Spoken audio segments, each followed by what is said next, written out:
Hello and welcome everyone. Welcome to this new training episode from this dot. I'm your host Mark Shinoda, and I'm a software engineer at this dot Labs. And here with me today, Ronald Williams. Hi, Ronald. Hey, how's it going? Thanks for having me. My name is Ronald Williams. I'm the Senior Community Programs Manager at Cypress. And today I'm going to be talking about value creation as well as how you cultivate that value into driving community initiatives.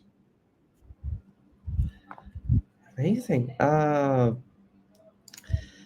So uh, the topic today is about developer communities, and you know the stage is yours, buddy. I will share your screen. Awesome. Appreciate it.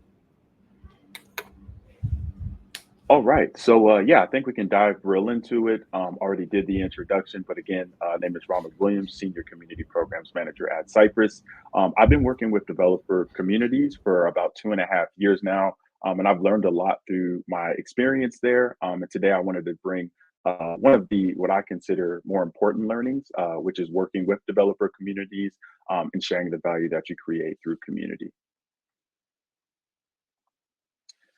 All right. To jump into things, a lot of times when we hear the word community, we often like to think of one core type of existence of community, but I like to think of it as more of a holistic type of thing to where it's community and all these different attributes of a developer community, right? So if you're working in developer relations, if you're working as a community manager, if you're working in developer experience, anything with that forward facing user, I would like to classify under that community umbrella and think you would find value out of this talk today. So let's start off with a quick definition of what value is, right? So if we are to look at the Webster Dictionary, which is a reliable source, if you want to call it that, value is to rate or scale in usefulness, importance of general worth. I highlighted the words youthfulness, importance, and worth because I feel like oftentimes we to speak of the value that we think is important without really considering what value that brings to the business and how higher level managers will see that value that we're creating. So with that being said, I like to split value up into two different buckets. The first one we have is going to be the value creation.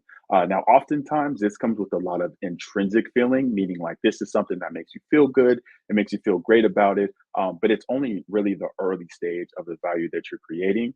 A lot of times when stakeholders are asking you for the value that you create as a community manager, what they're actually looking for is going to be the value capture, right? So, what was the business gain out of this value that you created? How can we apply this to other initiatives? How can other teams benefit from this? And these are questions that you often have to dig a little deeper for and look into the data to see, hey, this is something that really drove a lot of value from a business perspective. And that's what you want to take up and communicate to other team members. If we're looking at the definitions here, you have value creation, which is the act of putting something out into the world that has some level of usefulness to other people. A great example of this is a lot of the top of funnel initiatives that you may be working on.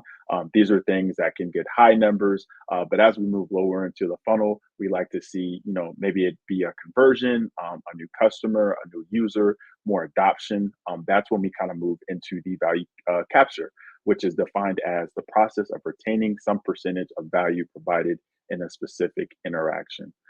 Learning the difference between these two were really important in my career because early on, I'd really like to advocate for the value creation. And one thing that I noticed was it was harder for other teams and stakeholders to understand the true value because I wasn't explaining to them how that really benefited the business value and more so how it was in that singular initiative. All right. So we're segmenting value, and you may be wondering why is this important? Whether you're early on in your career or you've been working in the developers community space for a while, eventually you're going to be asked, was this initiative valuable? And for anybody here that can speak Crabinese, this question is basically saying, money, money, money, money, money, right? What was the impact of revenue? How did this help the business? And these questions can be things that can sometimes make people feel uncomfortable. You do a lot of initiatives that are maybe people oriented or focused. You're building strategies, you're building from the ground up. You may be on a small team, and now you're being asked about the revenue that was contributed through these projects that you worked on. So one thing that I like to utilize for this is I like to take the value creation within the value capture, and that equals the report that I create. So one example of this is creating an ambassador program that brings all your advocates into this one space. It's great for content, maybe some events speaking for awareness and visibility. And that's the value that you've created through that program. Now, the value capture of that may be the visibility to the product team, the feedback that you receive, the conversions of companies that possibly have an ambassador that's advocating internally. And a combination of those things are going to be what you end up reporting within that example. And that is how you can show the value that you created through a program such as that. Another great one for that is conferences. These are things that are highly engaged. You have folks' attention for a limited amount of time, but during that time, they're usually focused on the speaker, the topics at hand, and then they also show interest in the topics that you're discussing. The value creation for that would be maybe demoing your latest features. Maybe at the peak of this conference, you bring all of these folks into one space, you put them in front of the new products that you're working on, and you create maybe like a wait list or early access list to give them frontline privileges to getting these features when they are released. This is something that you can report and also highlight maybe new adopted users. Maybe these are features a customer has been asking for and now they've converted now that you're working on it. And these are things that you just want to make sure that you're reporting and tracking along the way.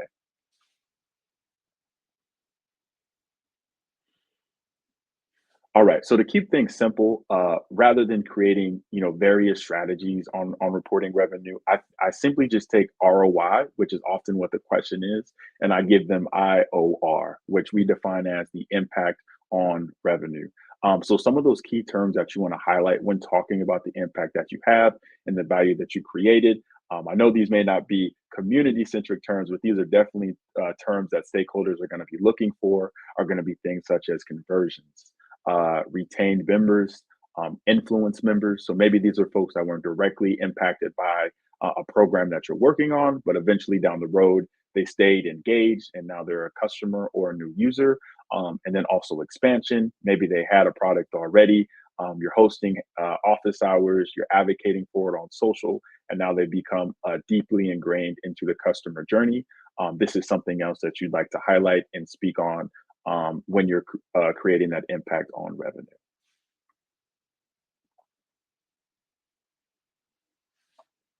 All right. And then lastly, we want to determine why is this stuff important? Where's the data to talk about these terms? Are these just things that you're making up along the way? And they're actually not. If we were to take a look at the Developer Marketing Alliance, which is an organization that focuses and specializes on developer marketing, a lot of the statistics and data that they see as well really resonate with the message that we're talking about today, right? So looking at developer marketers, they say the top value of developer communities is gathering feedback.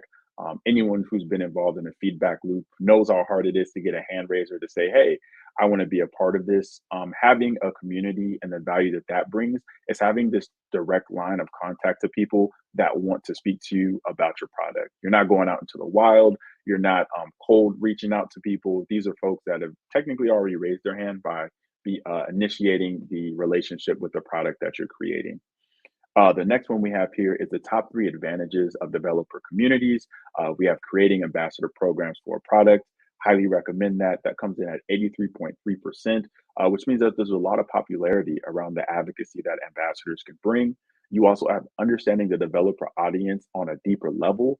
So being engaged in a community, you get to see the pain points, the solutions for the pain points, highlighting new products. Maybe there's a plugin or a repo that you've missed or that's been hidden. You can get access to those things through the community you bring and the conversations that they create. And then also teaching others about the product. So if we are to look at the other statistic right here, 72.2% of developer marketers chose selling to developers instead of educating as the most harmful activity. So if we were to look back to the teaching others about the product, we can see how significant this is to the developer journey, and also getting them more adopted to the product that you're creating, because they can smell a pitch from a mile away.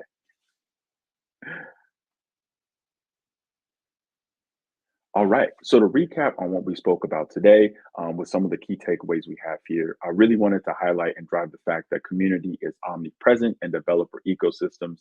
Just because you don't see the name developer doesn't necessarily mean that you're not working in a developer-based community, or vice versa with the word community. That doesn't mean you're not working with developers.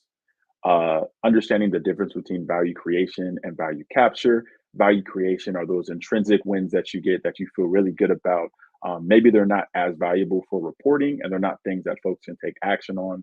But when you do get to that stage and you are speaking to stakeholders, make sure that you're emphasizing the value capture and how it benefited the business value. Using IOR to address ROI, tongue twister. So whenever talking to someone who's asking you for the return on investment, simply give them the impact on revenue.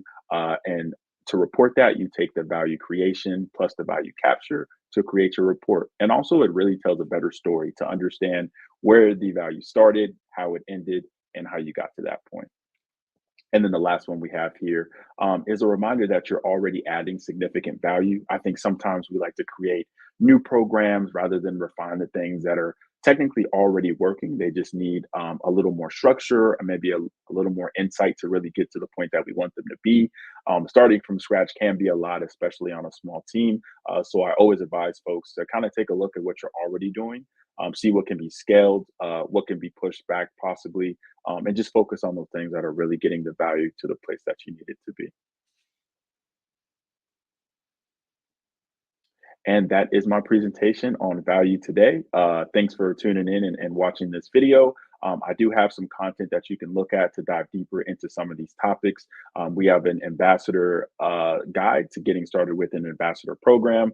I also have my LinkedIn here. I'd love to connect with you. And then lastly, we have the community builders guide. So if you're just getting started in community, want to learn more about working with developers and developer communities, that's a great resource to download, and find out how to get started. Thank you. Thank you so much, Ronald. Actually, was very informative because, like, I always, see those frameworks and tech products usually Mhm. host those kind of events, and sometimes I don't know why, but like, yeah, that makes sense. Thank you so much. This was very, very informative. And where can we find you online? Yeah, so I'm currently just on LinkedIn right now. I also added my email as well. But yeah, if anyone wants to reach out and talk community, just Ronald Williams. You can reach me on LinkedIn. There's a lot of Ronald Williams, so if you want to add ciphers to it just to find me a little quicker, feel free to do that as well. Thank you for thank you very much. Maybe see you next time. Alrighty, thank you. This program is presented by This Labs, a framework agnostic consulting firm helping enterprises realize their technical goals through staff augmentation, consulting, project management, on demand subject experts, training, and other professional services. Find out more at this.labs.com.